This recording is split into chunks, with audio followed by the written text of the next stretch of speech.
So this is going to consist of your 18.2 lecture, and I'm kind of picking off where we left off. Some of this is going to be a bit of review, but for the most part it'll be new information. And what's a review, I'm just going to kind of move through real quickly.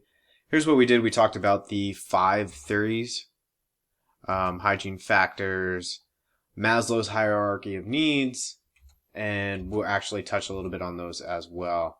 The Hawthorne effect, where people know and are concerned about, when people are concerned about them, their productivity increases. And that would usually be a manager or a boss. We talked about expectancy theory, where if a task is achievable and what are the outcomes is going to actually produce better results or worse results. And then Wiener's attribution model and those three-dimensional stages. So, assumptions managers make, and this is one theory, we didn't cover it in the notes, but it's a separate theory, and you're going to want to take theory X down, and then we're going to have theory Y. And theory X is the belief that employees are basically lazy and need constant supervision. And this is going back to Douglas McGregor, and he says there are these two types of assumptions that managers make about people, and theory X is one of them. The other belief or theory is theory Y. And theory Y is this: that employees are responsible, like to work, and want intrinsic rewards. And we'll go over intrinsic versus extrinsic again, but if you remember, intrinsic are those things that just, they make us happy. Being a teacher and talking to you guys and watching you grow to be better people and better business entrepreneurs is an intrinsic reward for me. The money I get paid every week, the paycheck that gets direct deposited into my bank account, that's an extrinsic awarder. Something that is not necessarily self-fulfilling, but it is things that reduce job dissatisfaction, I guess. So here's another look at that theory X and theory Y, and then we have it as in a bunch of different directions. So theory X is our kind of negative one, and that says, from an attitude standpoint, people dislike work, they find it boring, they'll avoid it if they can. Whereas theory Y is the opposite. They need to work, want an interest, and they can enjoy it. Direction. Some managers say, hey, this person must be forced or coerced into compliance, and they're going to rule potentially out of fear of termination and not having a paycheck. And then some managers have an attitude of, hey, this person can do this on their own, they're going to be independent, and they're going to do what they're supposed to do. And then we're going through all of these different factors with responsibility. Theory X, the manager says, hey, this person needs to be directed or they're going to avoid responsibility. Whereas theory Y says, the more you give the independence, these people are going to thrive on it. And the reality, when you look at all of these, people are really both. And it's depending on what they're doing in other aspects or in a job. And honestly, students are much the same. And they're at different levels of X or Y. So we talked about Herzberg and hygiene factors, but hygiene factors, and this is much more, this is worded in a better way, and that's kind of why I'm showing it to you. Hygiene factors do not necessarily improve situations, but they keep situations from getting worse, and that is obviously a benefit.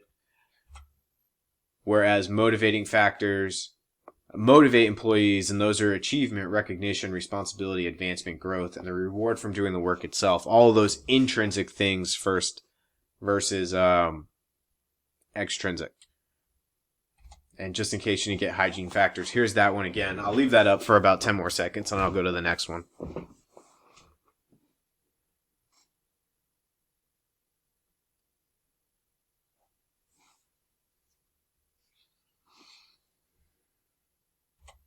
And here's motivating factors. And these are the formal definitions of these.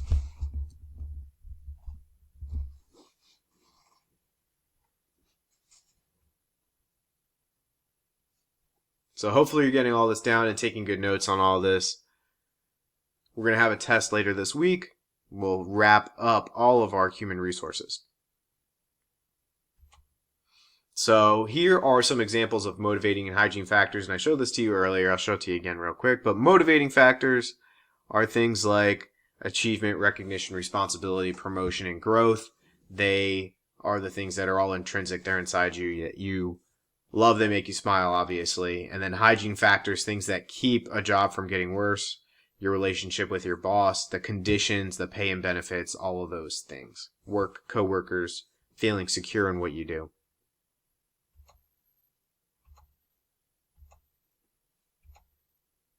All right.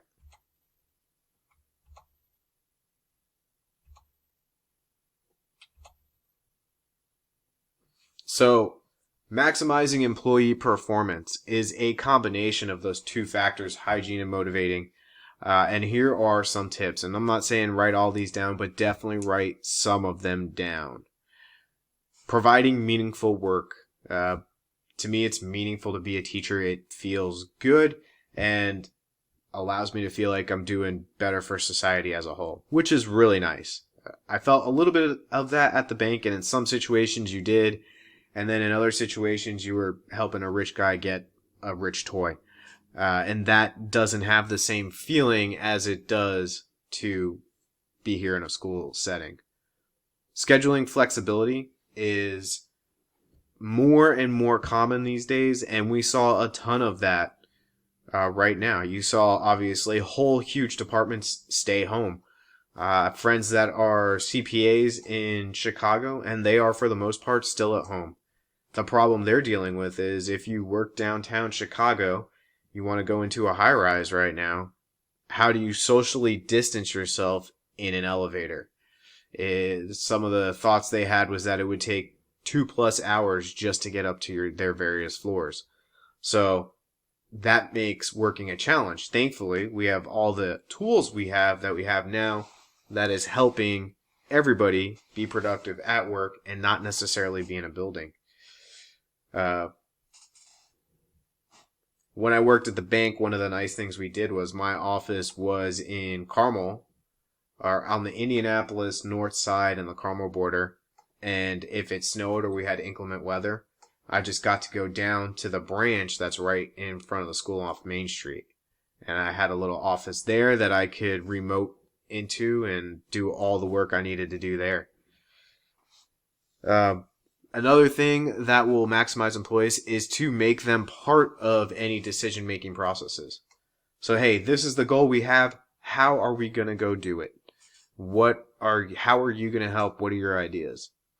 Giving employees recognition that earn it. Performance evaluations is a great way for people to understand what they're being evaluated for throughout the year.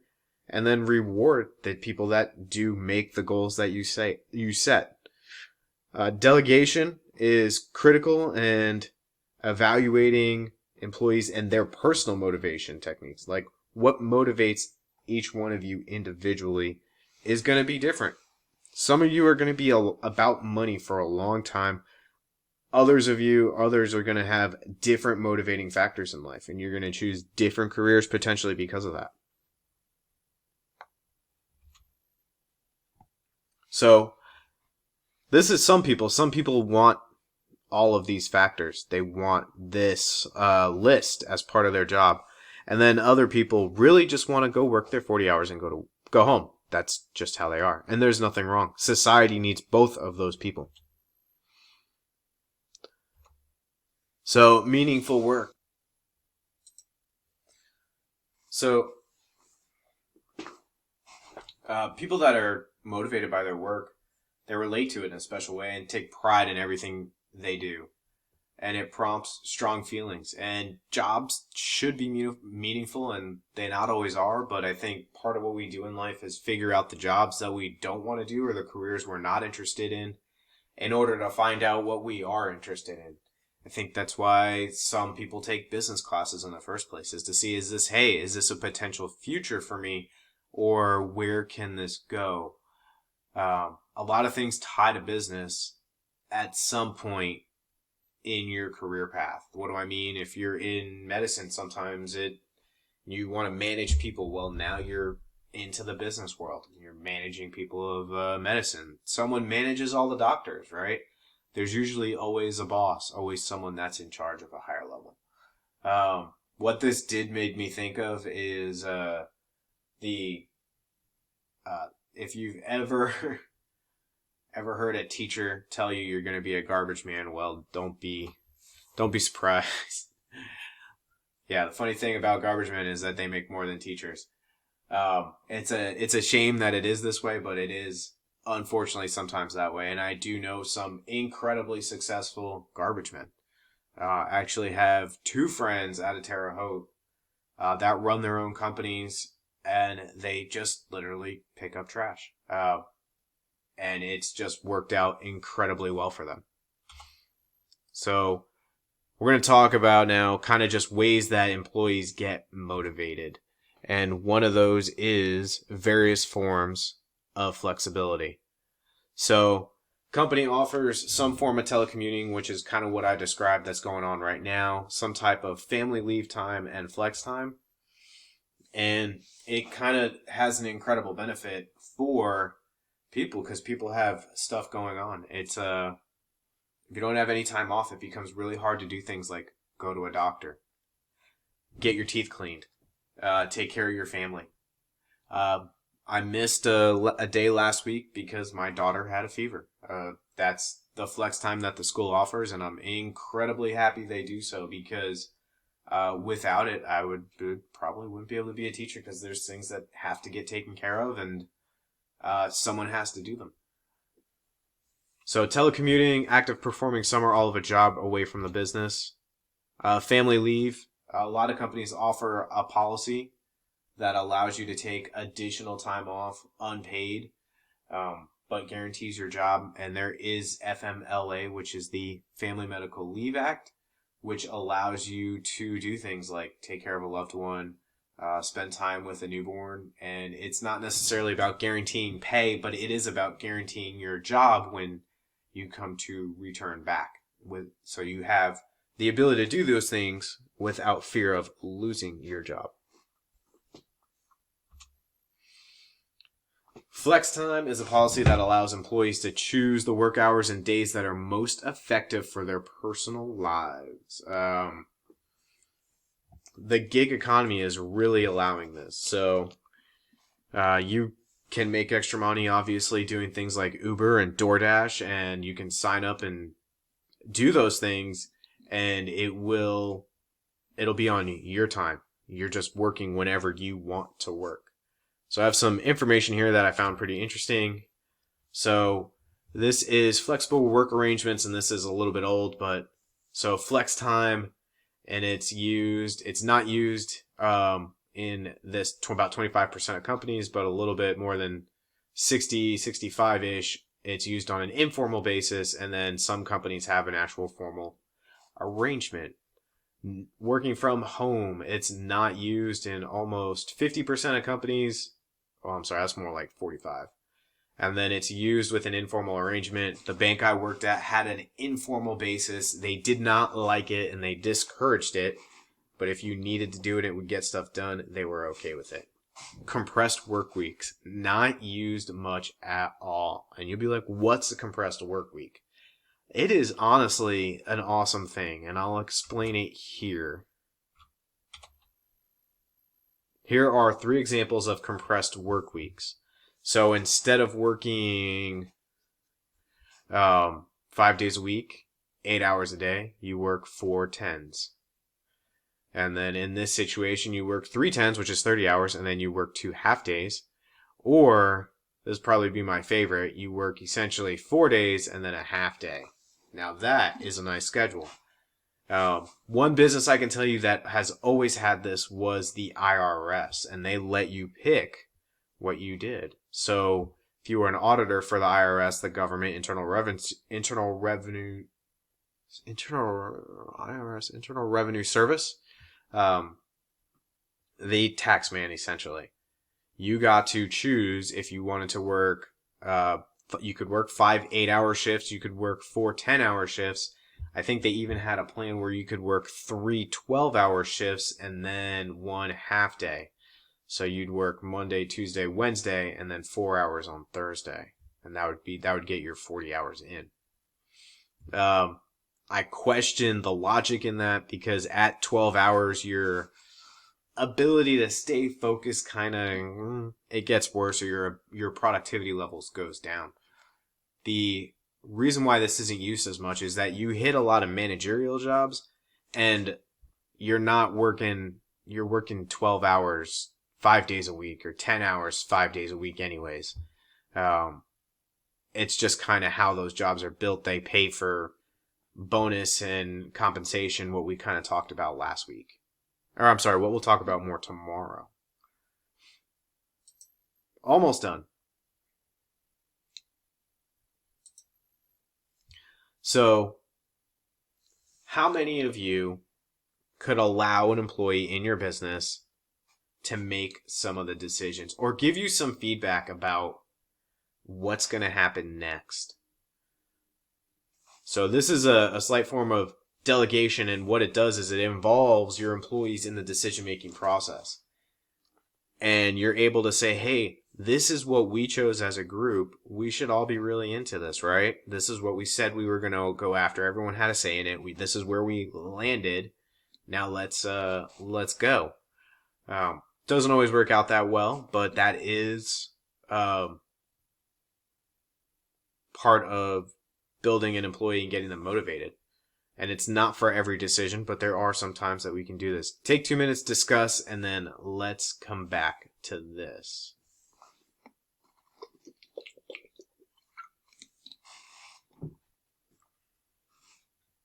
All right, let's keep going. Hope you had a good conversation.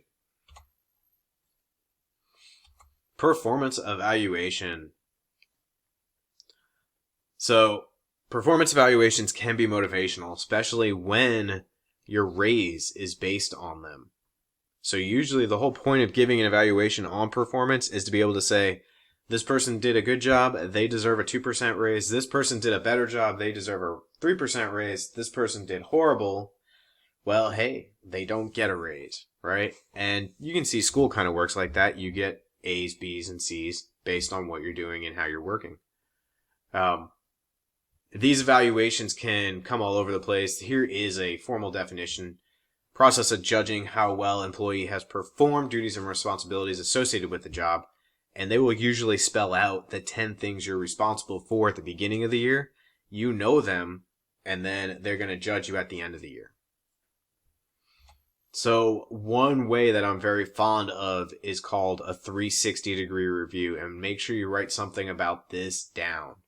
So the way it works is that you're getting feedback from everybody. So your boss is giving you feedback. The people you're in charge of are giving you feedback. The customers and clients that you take care of, whether they're internal or external, they're going to give you feedback. And then you're going to get feedback from someone that has a similar job as you. So you're really finding out what is really good, what your strengths are, and then what your opportunities are. And it's called a 360-degree review. And it is, I've only been a part of one. Most companies won't even do them every year. They are an incredible amount of work for human resources to get done. And it's hard for companies in general to do them on a regular basis. But they're incredibly healthy. Feedback is something we probably don't get enough of. Even as teachers, I don't feel like I get enough of it. So keep this in mind. Make sure you kind of get a understanding of what a 360-degree review is.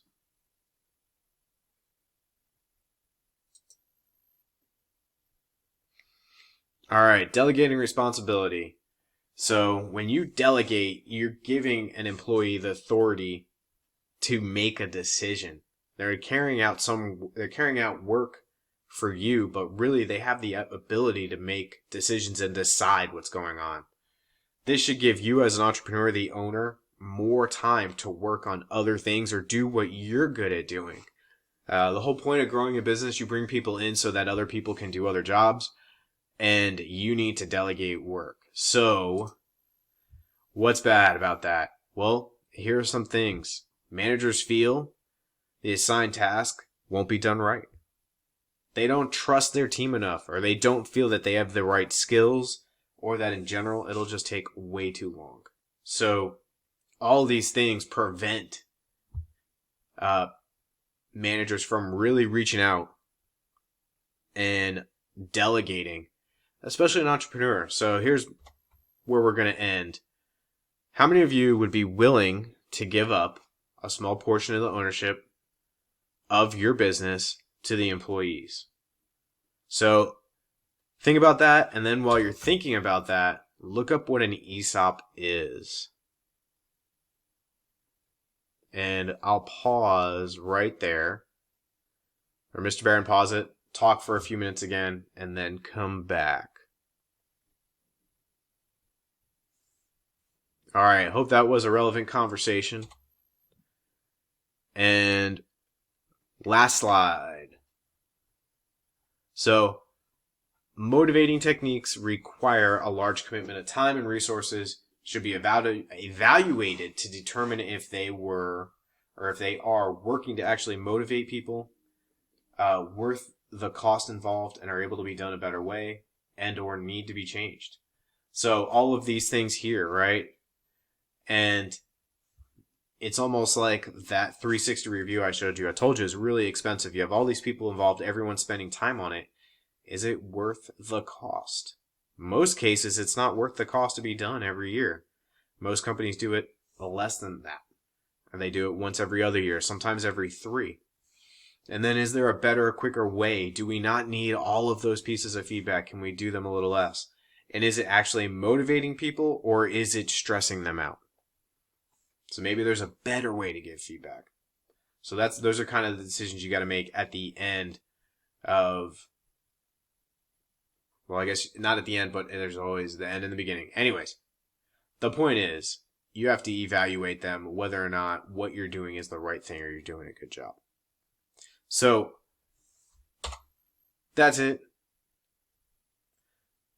We're going to stop there. That's the end of chapter 18. Next chapter, we're getting into finances, balance sheet, and income statement, and numbers, and we're going to finish up this project, and it's going to be the end of a semester.